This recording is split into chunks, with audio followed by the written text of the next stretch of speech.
Bueno chicos, reciban un cordial saludo. En la clase de hoy vamos a trabajar el último método de integración de ecuaciones que se basa en la extrapolación de Richardson y se denomina la integración de Romberg. En este método lo que vamos a hacer es aprovechar aplicaciones sucesivas de la regla del trapecio para obtener mejores estimaciones. Entonces es un método iterativo. Ya vamos a ver cómo funciona, pero como el método se basa en los errores, entonces lo primero que vamos a ver es un pequeño repaso de la serie de Taylor que nos va a permitir entender un poco más sobre los errores, y no precisamente los errores que hemos trabajado hasta aquí, que son los errores, el error relativo porcentual, que ustedes saben pues se basa en el valor exacto contra el valor estimado, ¿cierto? Porque pues no necesariamente conocemos el valor exacto y es allí donde pues aplicamos obviamente métodos numéricos. Esto más bien se basa en los errores de truncamiento, pero entonces para eso vamos a trabajar un poco la serie de Taylor y vamos a ver en qué consiste. Entonces vamos a empezar con los errores de truncamiento y la serie de Taylor, ¿cierto? Entonces el teorema de Taylor y su fórmula, que se denomina la serie de Taylor, es de gran valor en el estudio de los métodos numéricos. Entonces básicamente la serie de Taylor lo que hace es proporcionarnos un medio para predecir el valor que tiene una función en un punto en términos del valor de la función y sus derivadas en otro punto. Entonces, en particular, el teorema establece que cualquier función suave, como los polinomios, por ejemplo, pueden aproximarse mediante precisamente un polinomio, ¿cierto? Entonces, todas las funciones que tengan algún tipo de curvatura suave las podemos aproximar a partir de un polinomio. Por eso vemos pues que los polinomios son de gran utilidad aquí en los métodos numéricos. Ya lo hemos utilizado en varias partes.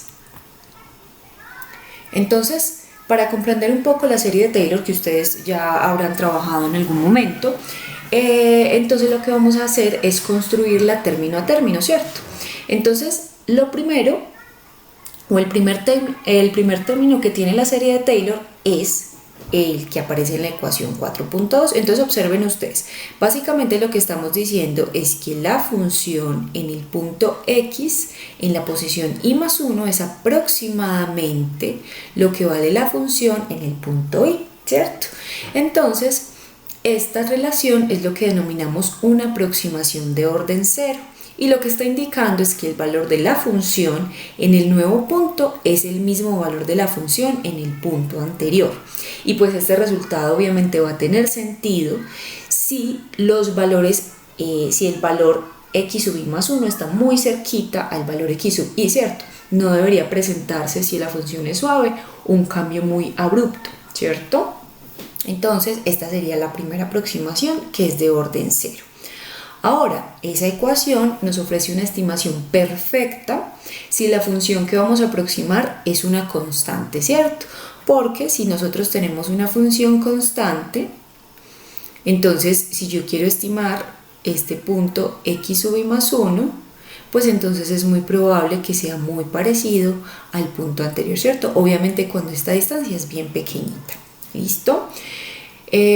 Ahora bien, si la función cambia en el intervalo entre x sub y más 1 y x sub y, entonces lo que necesitamos son términos adicionales de la serie de Taylor. Entonces lo que vamos a mirar es una aproximación de primer orden, y para eso lo que hacemos es sumar un término adicional. Entonces observen ustedes, si yo tengo este término aquí, tendría una estimación de orden cero, pero le voy a sumar un término adicional que está constituido por la primera derivada de la función en este punto que tengo acá, ¿cierto? Pero multiplicada por la distancia que hay entre el punto nuevo y el punto anterior. Entonces, ya lo que estoy diciendo es que la expresión representa ahora una línea recta, ¿cierto?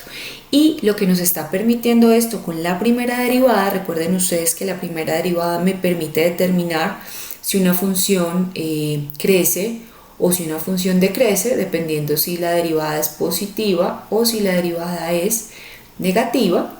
Entonces, eso me va a permitir determinar si hay un incremento o un decremento de la función entre el intervalo que yo quiero estimar, ¿cierto? Entre el punto x sub i y el punto nuevo. Entonces ya puedo predecir incrementos o decrementos de la función en el punto. Ahora, aunque esa ecuación anterior nos permite predecir un cambio, solamente va a ser exacta si estoy trabajando con una línea recta o una tendencia lineal, ¿cierto? Porque pues yo podría predecir si la función crece o decrece, como lo acabamos de ver.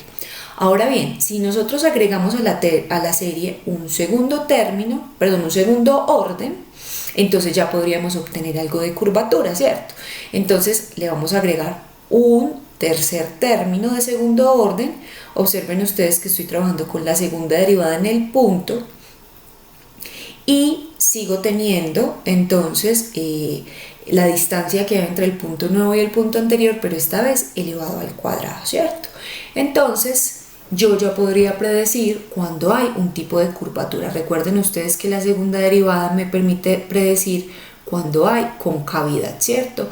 Si es concavidad hacia arriba o concavidad hacia abajo, dependiendo de si la segunda derivada es positiva o negativa en el intervalo. Entonces, si yo puedo agregar términos adicionales, en este caso un término de orden 3, y así sucesivamente hasta un término de orden n, entonces yo podría aproximar cualquier tipo de curvatura en la función que esté trabajando. Pero entonces observen ustedes que si yo trunco la función en un valor n establecido, pues siempre voy a obtener un error al intentar estimar ese nuevo punto. Entonces, si yo hago la serie infinita, miren ustedes cómo este término que aquí aparecía como aproximado ya se convierte en un término de igualdad, ¿cierto? A medida que voy agregando términos de orden mayor, entonces la serie va aproximando muchísimo mejor el punto. Entonces, ese valor de R sub n, que sería el término residual, se define como la n+1ª derivada en un punto zeta que está metido en el intervalo que va entre x sub i más 1 y x sub i, que está elevado a la n-1 sobre n+1 factorial, ¿cierto? Esto es lo que nosotros vamos a denominar el residual, que nos va a permitir hacer un cálculo del error cuando estamos aproximando una función.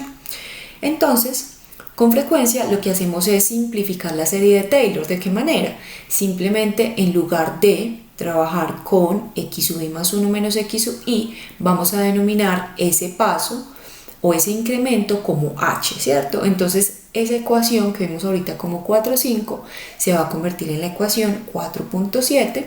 Entonces ya en lugar de tener cada vez x sub i más 1 menos x sub i, voy a obtener un h. Entonces observen ustedes cómo el h va cambiando, se le va aumentando o se le va incrementando la potencia. ¿Listo? Y miren ustedes cómo la estimación en el punto i más 1 se basa en la estimación en el punto anterior, a partir de su primera derivada que le agrega linealidad, segunda que le agrega curvatura y más curvatura a partir de la tercera y la enésima derivada, ¿cierto? Y el término residual ahora entonces se convierte en esta ecuación que sería la 4.8. Simplemente el término h es lo que cambia de una ecuación de R sub n a la otra, ¿cierto? Ya no es x sub i más 1 menos x i, sino el término h. Entonces, esta ecuación 4.8 que tenemos aquí nos va a resultar útil para la evaluación de los errores de truncamiento. Entonces esto se debe pues a que se tiene control sobre el término h, ¿cierto? Dependiendo de qué tan grande sea ese intervalo, pues habrá un incremento o decremento en el error. Entonces lo que podemos hacer es decidir qué tan lejos de x queremos evaluar la función, ¿cierto? Y controlar entonces el número de términos que queremos tener en nuestra expansión. Y generalmente esta ecuación 4.8 se suele escribir de esta manera. Entonces esta nomenclatura de orden la vamos a utilizar ahorita mucho y significa el error de truncamiento de orden h a la n más 1. ¿Listo? Que básicamente está dado por esta expresión. Entonces lo que estamos diciendo es que el error va a ser proporcional al incremento de h elevado a la n más 1 potencia. Observen ustedes acá, el error va a ser proporcional a este tamaño de paso elevado a la n-1 potencia. Aunque esta aproximación no implica nada con relación a la magnitud de las derivadas que multiplican a eso, o sea, si es segunda, tercera o cuarta derivada, va a ser muy útil para evaluar el error comparativo de los métodos numéricos que se basan en expansiones de serie de Taylor, que son la mayoría que nosotros hemos trabajado hasta aquí.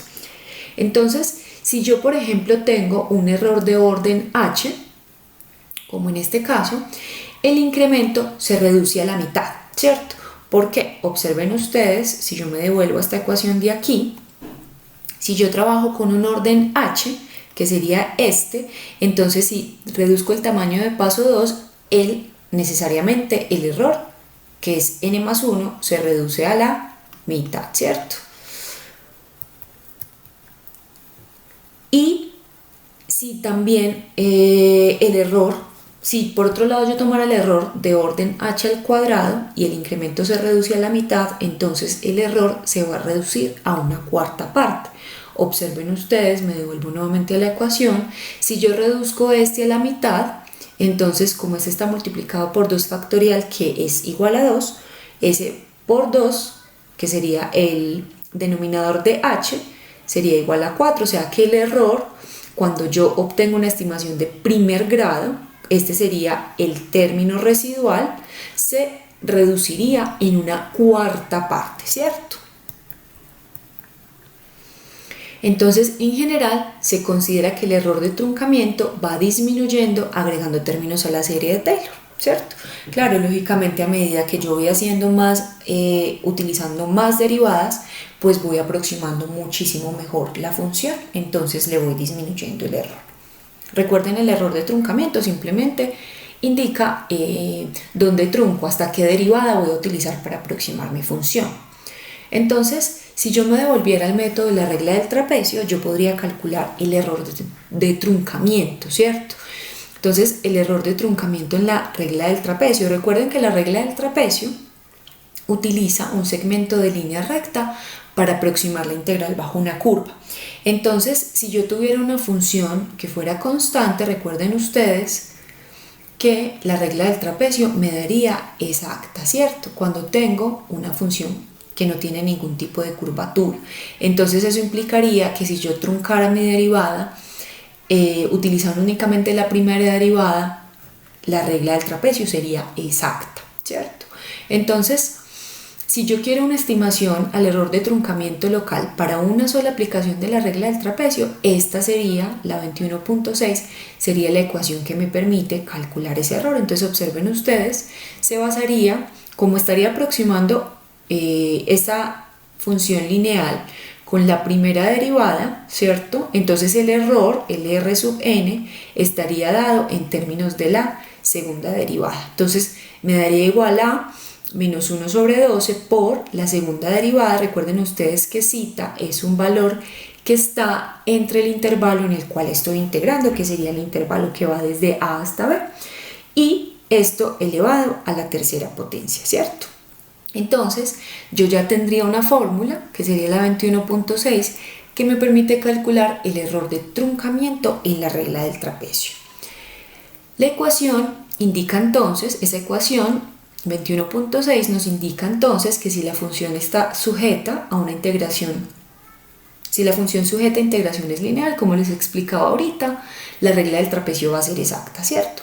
De otra parte, para funciones con derivadas de segunda orden y de orden superior, es decir, para funciones que tengan algún tipo de curvatura, pues ya tendríamos algún tipo de error. Y entonces en ese caso, cuando yo quiero calcular la integral a partir de la regla del trapecio, recuerden ustedes que viene dada por esta fórmula. Esto no es un igual, esto es un producto. Recuerden que h sería b menos a, y entonces le sumaría, en este caso ese error es restado, el error de truncamiento que acabamos de obtener con la ecuación 21.6, ¿cierto? Entonces, para ecuaciones lineales esto será igual a 0, pero con algún tipo de curvatura, pues entonces ya vamos a tener algún error de truncamiento. Vamos a ver eso en este problema. Entonces vamos a tomar nuestro problema insignia, que siempre ha sido este polinomio de quinto grado, que hemos integrado entre a igual 0 y b igual a 8, punto 8, perdón.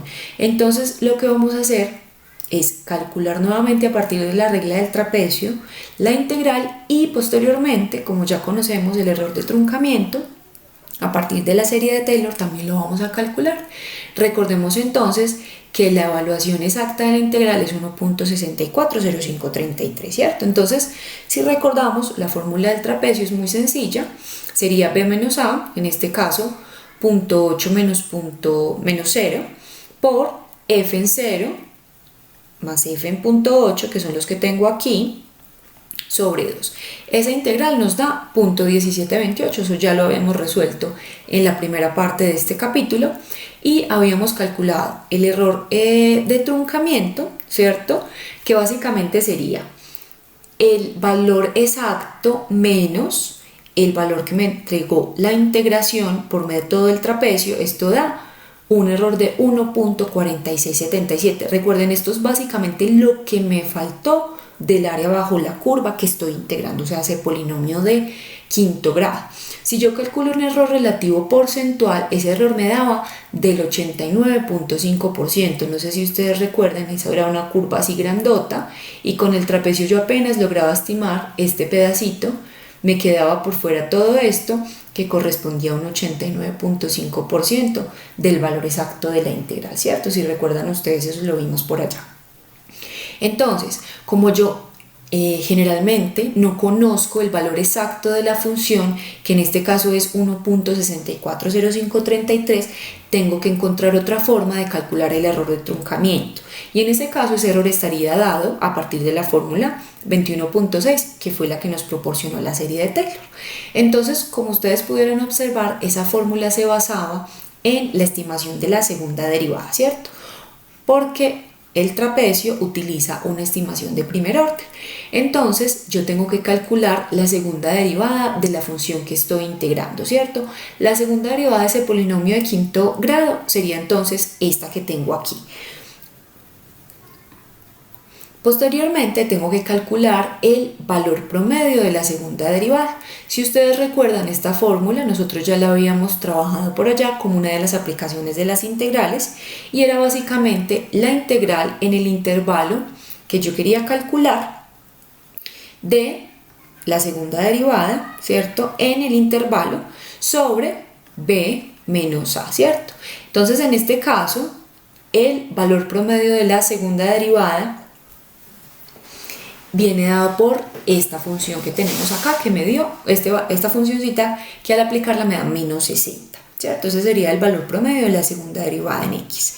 Entonces, si sustituimos esto en la ecuación 21.6, que sería esta que tenemos acá, simplemente vamos a tener un error que ya no se va a determinar como un error aproximado, sino que va a ser un error, no va a ser un error exacto, sino un error aproximado. Entonces es menos 1 sobre 12 por esta, que sería básicamente lo que se denomina el valor promedio en cita, que sería en x, que me dio menos 60, por b menos a al cubo. Entonces aquí yo le cierro este paréntesis.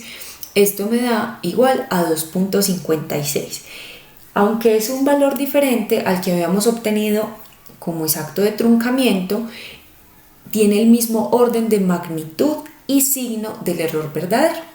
Sin embargo, de hecho, pues existe una discrepancia, como ustedes pueden observar, ya que en un intervalo pues de ese tamaño, el promedio que estoy calculando a partir de esta función que tengo aquí no es necesariamente una aproximación exacta de la segunda derivada, ¿cierto?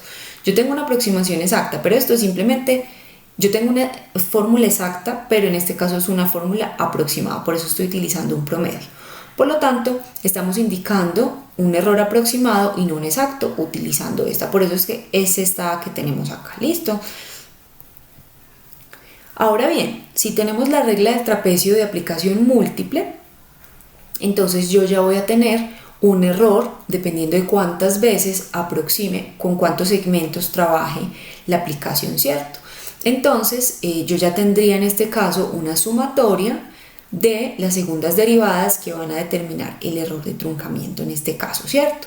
Pero yo puedo reescribir esta ecuación 21.11 de esta manera, ya no utilizando las segundas derivadas de manera exacta, porque no es posible conocerlas, sino una aproximación que sería un promedio de la segunda derivada calculado a partir de la integral en el intervalo de la segunda derivada sobre el tamaño del intervalo, ¿cierto? Entonces la ecuación 21.13 me proporciona un error de truncamiento, digámoslo así, aproximado cuando utilizo la regla del trapecio de manera múltiple. Entonces miremos acá cómo sería en el problema que nosotros hemos trabajado. Entonces ya no vamos a trabajar con un segmento como en el caso anterior, sino que vamos a aplicar dos segmentos a la misma función que estamos trabajando en el mismo intervalo que hemos venido construyendo siempre. Y vamos a estimar el error entonces con la ecuación anterior, ¿cierto? Nuevamente recordamos que el valor exacto de la integral es 1.640533. Entonces aquí ya tenemos dos segmentos, lo que nos da un tamaño de paso de 0.4, ¿cierto? Entonces me voy de 0 a 0.4 a 0.8 y al evaluar la función obtengo entonces estas estimaciones que están aquí. Si recordamos entonces, la regla del trapecio de aplicación múltiple sería entonces b menos a, aquí tengo f de a más dos veces lo que vale la función en este punto, 0.4, más lo que vale la función en b, ¿cierto? Por ahí nos podemos devolver para mirar esta formulación que tenemos aquí, que para la regla del trapecio de aplicación múltiple, entonces en ese caso nos daba 1.0688. Si yo calculo el error de truncamiento exacto, porque conozco exactamente el valor de la integral, ese error de truncamiento es de 0.57173, que corresponde a un error relativo porcentual del 34.9%. Ahora bien, ese error de truncamiento aproximado con la serie de Taylor sería entonces igual a, observen ustedes con la fórmula 21.13, el valor promedio de la segunda derivada es el que ya conocíamos, que nos da igual a menos 60, y entonces b menos a sería 0.8 elevado al cubo sobre 12 por n, que está representando el número de segmentos, y esto correspondería a 0.64, que es del mismo orden y magnitud del que tenemos acá, pero obviamente presentando las discrepancias asociadas a que yo estoy calculando la segunda derivada como un promedio y no de manera exacta. Entonces, ya después de comprender un poco en qué se basan los errores de truncamiento, vamos a ir con el método de la integración de Romberg. Entonces, básicamente es una técnica que está diseñada para obtener integrales numéricas de funciones de manera eficiente. Es muy parecida a las técnicas de Newton-Cotes en el sentido de que se basan en aplicaciones sucesivas de la regla del trapecio. Sin embargo, a través de manipulaciones matemáticas vamos a alcanzar mejores resultados con menos trabajo. Observen y recuerden que aquí estamos hablando de integración de ecuaciones. Para poder utilizar integración de Romberg es necesario el conocimiento de la función que queremos integrar, ¿cierto? No podemos tener una función discreta o puntos asociados a un experimento porque no vamos a poder utilizar la integración de Romberg, para que recuerden esa parte. Entonces, esa integración de Romberg se basa en lo que denominamos la extrapolación de Richardson.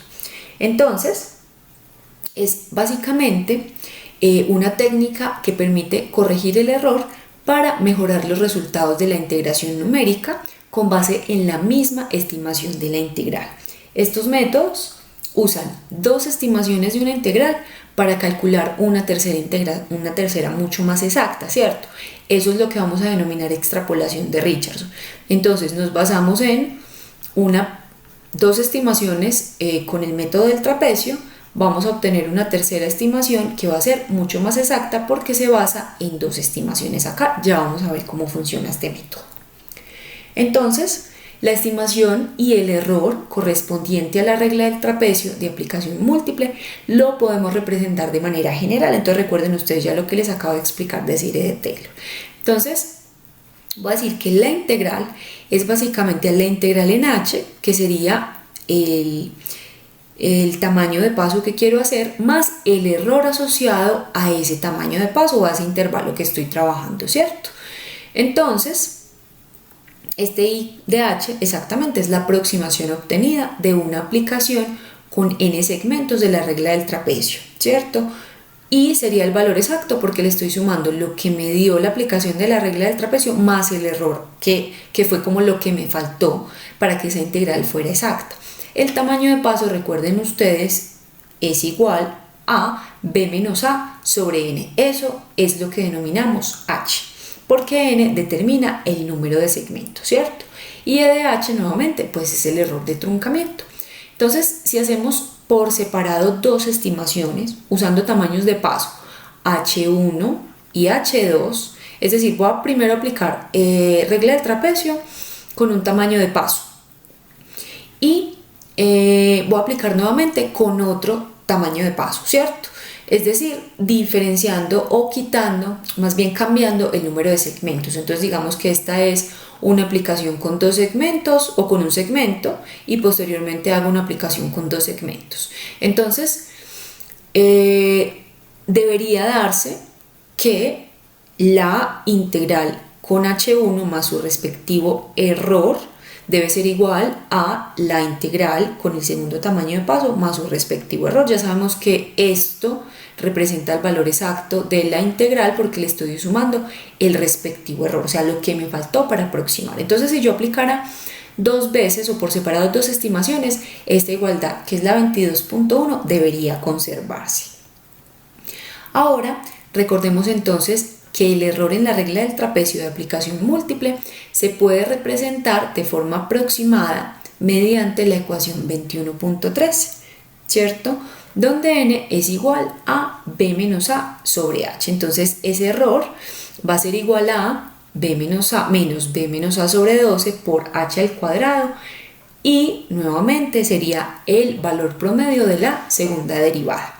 Entonces, si suponemos que el valor promedio de la segunda derivada es constante en todo tamaño de paso, es decir, no hay cambios dependiendo del valor de h que yo esté tomando, esta ecuación 22.2 la podríamos determinar, la ecuación 22.2 la podríamos utilizar para determinar la razón entre los dos errores. Eso quiere decir que el error en el tamaño de paso h1 en proporción al error en el tamaño de paso h2 debe ser aproximadamente igual a h1 al cuadrado sobre h2 al cuadrado. Básicamente aquí sería menos b menos a sobre 12 por h1 al cuadrado por f promedio, la segunda derivada promediada, sobre menos b menos a sobre 12 por h2, que sería el segundo tamaño de paso, por lo mismo, por la segunda derivada, el promedio de la segunda derivada. Entonces observen ustedes que en este cociente este término se simplifica y también se simplifica la segunda derivada. Por eso la proporción entre los errores es básicamente igual o aproximada a la proporción entre los tamaños de paso elevados al cuadrado, ¿cierto? Entonces este cálculo tiene un importante efecto y es que nos está eliminando el término de el promedio de la segunda derivada. Entonces, al hacerlo fue posible utilizar la información contenida en la ecuación 22.2 sin un conocimiento previo de el promedio de la segunda derivada, porque pues obviamente no necesariamente vamos a conocer ese valor promedio y no lo vamos a tener que calcular. Entonces, para lograr esto, es decir, conocer el error en ese tamaño de paso, simplemente reordenamos la ecuación anterior, despejamos el error en h1, pasé a multiplicar este error en h2 que estaba dividiendo aquí, me queda simplemente saqué el cuadrado y podemos sustituir en la ecuación 22.1. Recuerden, la ecuación 22.1 era esta. Entonces, si yo sustituyo el valor del error en h1, me va a entregar esto acá. Entonces, la integral en h1 más el error en h1 que está representado en este término va a ser aproximadamente igual a la integral en el tamaño de paso h2 más su respectivo error, ¿cierto? Entonces, si yo despejo, observen que ya todo quedó en términos del error en h2, simplemente me queda que el error en h2 viene dado por la estimación de la integral en el primer tamaño de paso menos la estimación de la integral en el segundo tamaño de paso sobre 1 menos la relación o razón entre h1 y h2 elevado al cuadrado. Entonces lo que hemos hecho hasta acá es desarrollar un estimado del error de truncamiento en términos de estimaciones de la integral y de sus tamaños de paso, ¿cierto? Entonces la estimación se sustituye después en esta integral que tenemos aquí y vamos a obtener una mejor estimación de la integral, ¿cierto? Entonces recordemos cómo se define el error en H2. Entonces si yo en esta ecuación despejo el error en el tamaño de paso H2, voy a tener que la integral es aproximadamente igual a la integral en el tamaño de paso H2 más 1 sobre la razón entre los tamaños de paso al cuadrado menos 1 multiplicado por la diferencia que hay entre la estimación de la integral en un tamaño de paso H2 menos la estimación de la integral en un tamaño de paso H1. ¿Listo? Entonces podríamos demostrar, según estos autores que están aquí, que el error de esta estimación es de orden H4. Eso quiere decir que hemos combinado dos estimaciones de la integral con la regla del trapecio que eran de orden 2. Recuerden ustedes que era de orden 2 porque habríamos truncado en la primera derivada y el error estaba en función de la segunda derivada, ¿cierto? El R sub n estaba en función de la segunda derivada y lo que hacemos es obtener una nueva estimación que tiene orden H4. ¿Listo? Entonces, en el caso especial, donde el intervalo lo dividimos a la mitad, es decir, H2 va a ser igual a H1 dividido a la mitad, es decir, que si yo tengo una regla del trapecio aplicada en un segmento, la segunda aplicación podría ser dividiendo, entonces este sería H1 y H2 sería básicamente coger H1 y dividirlo a la mitad, entonces obtendríamos una aplicación de la regla del trapecio en dos segmentos, ¿cierto? Entonces esta ecuación se va a convertir en esto que tenemos acá, ya estamos reemplazando H por 2 porque dividimos en 2 los segmentos, ¿cierto? Si agrupamos términos nos encontramos con esta ecuación, entonces la integral va a ser aproximadamente igual a 4/3 de la integral en dos segmentos, o sea, la aplicación de la regla del trapecio en dos segmentos, menos 1/3 en la aplicación de la regla del trapecio en un solo segmento. Observen ustedes que estos coeficientes están básicamente ponderando los valores de la integral en 2 y un segmento respectivamente y que la suma de esos dos valores de ponderación es igual a 1, ¿cierto? Entonces es como si yo cogiera el 100% de lo que vale la integral y lo repartiera entre lo que da la integral con dos segmentos menos lo que da la integral con un solo segmento, ¿cierto? Y le estoy dando más peso a lo que da la integral en dos segmentos. Recuerden ustedes que esta aproximación es más exacta que la aproximación en un solo segmento. Entonces yo ya debería obtener una mejor estimación a partir de dos estimaciones de la regla del trapecio. Entonces vamos a ver correcciones del error en la regla del trapecio. Entonces, si recordamos, no en el capítulo, sino en la sección anterior, porque aquí no lo vimos como un capítulo separado, nosotros aplicamos la regla del trapecio para múltiples segmentos, ¿cierto? Entonces lo hicimos con un segmento, dos segmentos y cuatro segmentos de esta función que siempre es la que hemos trabajado en el mismo intervalo. Si ustedes recuerdan, cuando aplicamos un solo segmento, es decir, cuando teníamos h igual a 0.8, que era desde a igual 0 hasta b igual a 0.8, la integral nos daba 0.1728 con un error relativo porcentual del 89%. Luego aplicamos dos segmentos, es decir, en tamaños de paso de 0.4. Entonces tenemos uno primero que vale 0.8, que sería h1. Luego cogimos este y aplicamos en dos segmentos de tamaño 0.4, que sería h2, y obtuvimos una mejor estimación, ¿cierto? Esta tenía un error relativo porcentual del 34.9%, mientras que la primera era del 89.5%. Cuando dividimos esos segmentos a la mitad nuevamente, obteníamos tamaños de paso de 0.2, 0.2, 0.2, 0.2, que en este caso sería un H3, y cuando aplicábamos nuevamente regla del trapecio para cuatro segmentos, nos da un error de estimación, un error relativo porcentual del 9.5%. Entonces, a medida que vamos incrementando el número de segmentos, vamos obteniendo una mejor estimación de la integral, ¿cierto? Entonces, lo que vamos a hacer es usar esta información donde aplicamos la regla del trapecio para 1, 2 y 4 segmentos y vamos a mejorar la estimación utilizando la ecuación 22.5, que es esta que tenemos por acá, la ecuación 22.5. Entonces, aquí tengo nuevamente mi ecuación y mi tabla para poder ir mirando qué fue lo que hice.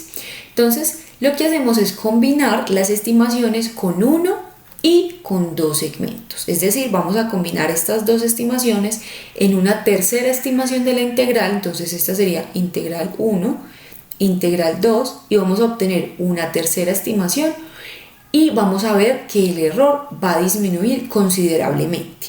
Entonces, simplemente yo digo que la integral va a ser 4/3 de la estimación con un segmento, perdón, con 2 segmentos, porque primero es la mejor estimación, o sea, de la integral 2, pongámoslo aquí, menos 1/3 de la estimación que me dio la primera integral. Estos serían h2 y estas serían h1. Eso me da entonces una estimación de la integral igual a 1.367467. Observen ustedes, tenía una primera estimación con un error del 89.5, una segunda estimación con un error del 34.9 y combinando esas dos estimaciones me encuentro con un error relativo porcentual del 16.6%. Disminuyó considerablemente, ¿cierto? El error de truncamiento sería, pues el error exacto de truncamiento sería de 0.27, es como lo que me faltó para calcular el área bajo la curva de ese polinomio de quinto grado, ¿cierto? Y pues obviamente esta estimación es mejor al de las estimaciones sobre las que se basó. De la misma manera, yo puedo utilizar las estimaciones con 2 y 4 segmentos para combinarlas y obtener una otra estimación. Entonces voy a estimar con la estimación de 2 y la estimación de 4. Voy a obtener otra estimación que va a ser mucho mejor. Entonces observen ustedes, esta sería la estimación con 4 segmentos que da 1 punto, según la tablita, 1.48, que es una estimación con un error relativo porcentual de 9.5%. Le resto 1/3 de la estimación con 2 segmentos, que me dio 1.0688, y obtengo una tercera estimación que es igual a 1.623467. Miren el error relativo porcentual, 1%. Disminuyó considerablemente. Estos errores que estoy obteniendo acá a partir de estas estimaciones ya son de un grado mayor, ¿cierto? De un orden mayor, perdón. Entonces, la ecuación 22.4, que es la que me permitió hacer esa estimación que se convirtió en 4/3 de la estimación en H2 menos 1/3 en la estimación de H1, que es esta general, esta salió de la estimación general 22.4, nos proporciona una forma de combinar dos aplicaciones de la regla del trapecio que tiene un error de orden h cuadrado y nos permite calcular una tercera estimación que tiene un error de orden h a la 4. Este procedimiento entonces va a ser un subconjunto de un método más general para combinar integrales y obtener mejores estimaciones. Entonces, así en el ejemplo anterior lo que hicimos fue calcular dos integrales mejoradas de orden h4 con base en 3 estimaciones con la regla del trapecio. Esos dos cálculos mejorados pueden a su vez combinarse para generar un valor aún mejor que sea de orden h6. Es decir, yo puedo combinar, tenía una primera, una segunda, una tercera. Con esta combiné y obtuve una cuarta estimación. Con estas dos obtuve, digamos, una quinta estimación. Estas dos son de orden H4. Yo puedo utilizar estas dos estimaciones para obtener una sexta estimación y esa sexta estimación tiene un error de orden H6.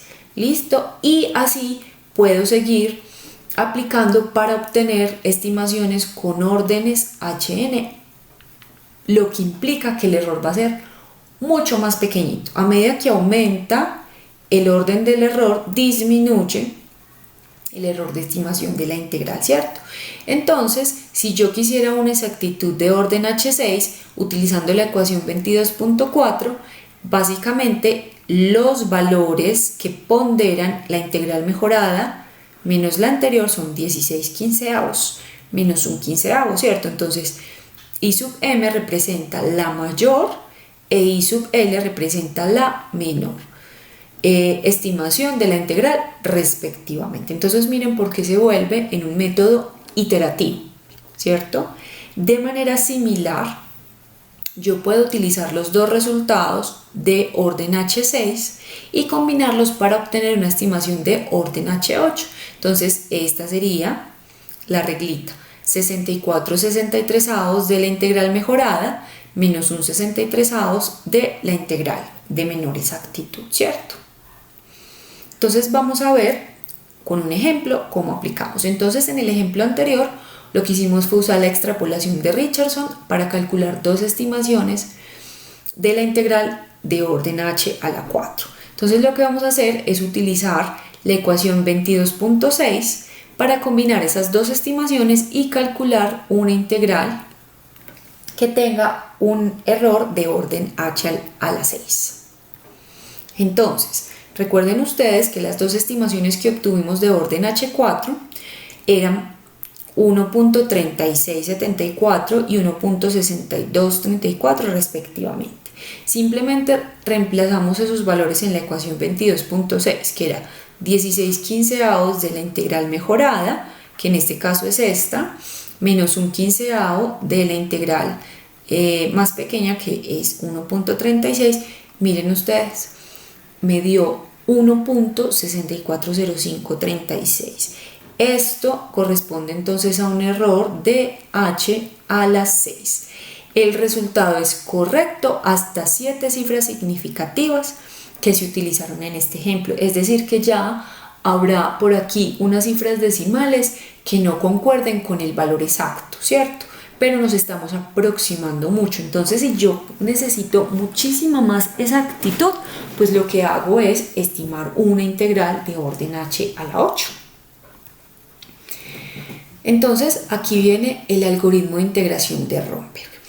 Entonces, si observamos, como les había comentado antes, los coeficientes de cada una de las ecuaciones de extrapolación, la 22.5, que era la de orden h2, la 22.6 de orden h4, perdón, esta era la 22.5 de orden h4, 22.6 de orden h6 y 22.7 de orden h8, suman 1, ¿cierto? De esta manera representan factores de ponderación que, conforme aumentan la exactitud, dan un peso relativamente mayor a la mejor estimación de la integral.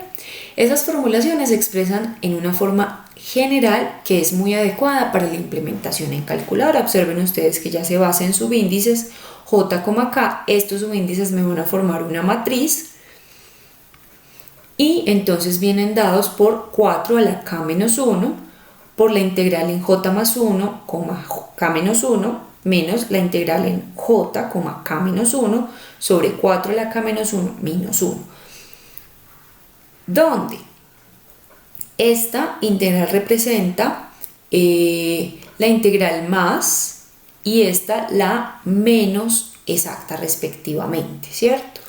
Y j, k va a representar entonces la integral mejorada. Y el subíndice k nos está indicando el nivel de integración. Entonces, si yo tengo que k es igual a 1, corresponde a la estimación original con la regla del trapecio. Si tengo que k es igual a 2, corresponde a una estimación de orden h4. K igual a 3 corresponde a una estimación de orden h6 y así sucesivamente. Recuerden ustedes que aquí lo que vamos haciendo es dividir el intervalo de estimación a la mitad. Entonces vuelvo nuevamente e insisto en esto porque es importante. En la primera parte estimamos con un solo segmento, partimos y tenemos dos segmentos. Si partimos esos segmentos a la mitad, obtenemos 4 segmentos. Si continuamos, tendríamos entonces 8 segmentos, ¿cierto? Entonces, esta me va a representar un orden H4, luego paso un orden H6 y luego paso un orden H8. Listo, eso depende del valor de K. Aquí K es igual a 1, K es igual a 2, luego paso igual a K es igual a 4, K es igual a 8, ¿cierto? Entonces, entonces aquí es 6, aquí es 8. Y este pues ya me entregaría una estimación de orden 16. Y así me puedo ir, ¿cierto? Dependiendo de la cantidad de segmentos que utilizo. Entonces, este subíndice J se utiliza para distinguir entre las estimaciones mejor y menor. O sea, que si yo tengo K igual a 2, es decir, 2 segmentos, con J igual a 1, la ecuación sería esta, ¿cierto? Entonces vamos a ver que eso se representa en una matriz. Y esto sería equivalente a la ecuación 22,5. La forma general que está representando la ecuación 22.8 se atribuye a Romberg y su aplicación sistemática para evaluar integrales es lo que denominamos la integración de Romberg. La figura que vamos a ver a continuación es una representación gráfica de la sucesión de estimaciones de la integral generadas usando este procedimiento, ¿cierto? Entonces cada matriz corresponde a una sola iteración. Y la primera columna contiene las evaluaciones de la regla del trapecio. Ya se los voy a explicar bien en la gráfica, ¿cierto? Que están designadas por por I sub J,1, donde J igual a 1 indica una aplicación con un solo segmento, cuyo tamaño de paso es B menos A. J igual 2 corresponde a una aplicación con dos segmentos, ¿cierto? Entonces el tamaño de paso es B menos A sobre 2. J igual 3 corresponde a una aplicación de 4 segmentos, o sea, un tamaño de paso de B menos A sobre 4 y así sucesivamente. Las otras columnas de la matriz se generan mediante la aplicación sistemática de la ecuación 22.8 para obtener entonces de manera sucesiva mejores estimaciones de la integral. Entonces observen ustedes la matriz. En el caso A, yo tendría una primera iteración donde utilice 1 y 2 segmentos, es decir, una aplicación de la regla del trapecio con un segmento que me dio 0.17, luego apliqué la regla del trapecio con dos segmentos. A partir de este resultado, con la fórmula de Romberg, pude obtener una mejor estimación de la integral, que sería una integral de orden h a la 4. En este caso, en el caso B, estoy hablando de una segunda iteración y aquí utilicé un segmento, dos segmentos y pasé a 4 segmentos. Recuerden que va dividiendo la mitad del intervalo, de 1 pasa a 2, de 2 pasa a 4. Entonces, con estas dos encontré la estimación que correspondería a la primera iteración. Posteriormente, con la de 2 y 4 segmentos obtuve una mejor estimación. Basados entonces en dos estimaciones de orden H4, que serían esta y esta que tengo aquí, puedo encontrar una estimación de orden H a la 6, ¿cierto? Que sería 1.64. Si yo hiciera una tercera iteración, entonces paso de 1, 2, 4 a 8 segmentos, aplico trapecio un segmento, trapecio 2 segmentos, trapecio 4 y trapecio 8. Entonces, con 1 y 2, observen ustedes que corresponde a esta, 1.36. Con la de 2 y 4 obtuve esta estimación que sería la de la segunda iteración, y con 4 y 8 obtengo entonces esta estimación que está aquí. ¿Listo? Basados entonces en esta estimación con 1 y 2 segmentos, obtuve una mejor que corresponde a la iteración 2, pero entonces ya en una tercera iteración, con estos dos valores correspondientes a las que surgieron de 2, 4 y 8 segmentos respectivamente, obtengo esta estimación de acá. Miren ustedes cómo ya estas dos no difieren, ¿cierto? Entonces un criterio de parada sería cuando estos dos valores que tengo acá son tan parecidos, yo le puedo decir al algoritmo que pare. Eso me da como una tolerancia al error dependiendo de cuántas cifras decimales quiero. Con estas dos estimaciones puedo obtener una siguiente estimación que ya es de orden h a la 8, que es 1.640533. Entonces, si yo trabajara con 6 cifras significativas, con un orden h a la 6 es suficiente. Pero si yo necesito más cifras significativas de exactitud, entonces podría trabajar con un orden h8. Entonces un criterio de parada sería dependiendo de el orden en el error de estimación. Si lo quiero, puedo continuarlo trabajando, pero entonces con una aproximación de un error de orden h6 es casi que suficiente para tener una muy buena aproximación de nuestra integral. MATLAB tiene una función que se denomina Romberg. Más bien una función que ustedes pueden construir, ya van a tener en la figura del algoritmo para que lo construyan si quieren en un archivo .m, y utiliza bucles, ¿cierto? Porque como vieron ustedes era un método iterativo y utiliza una función que se denomina trap, que es básicamente la función que calcula las integrales por método del trapecio, ¿cierto? Entonces aquí vemos una sesión pequeña en MATLAB donde mostramos cómo utilizar esa función que podemos construir que está en la siguiente figura para determinar la integral de un polinomio que hemos trabajado. Entonces miren, acá está construido el polinomio, le digo Romberg de f, entonces observen ustedes que f es la función, que es una función que depende de la variable x, y este sería a y este sería b. Entonces le estamos diciendo intégreme la función f en el intervalo que va de 0 a 0.8. Entonces Romberg me dice, mire, esa integral le da 1.6405. Aquí está entonces la función para que ustedes, si lo desean, la puedan implementar en MATLAB. Listo, entonces con esto ya concluimos nuestro capítulo de integración numérica. Hasta luego, que estén muy bien.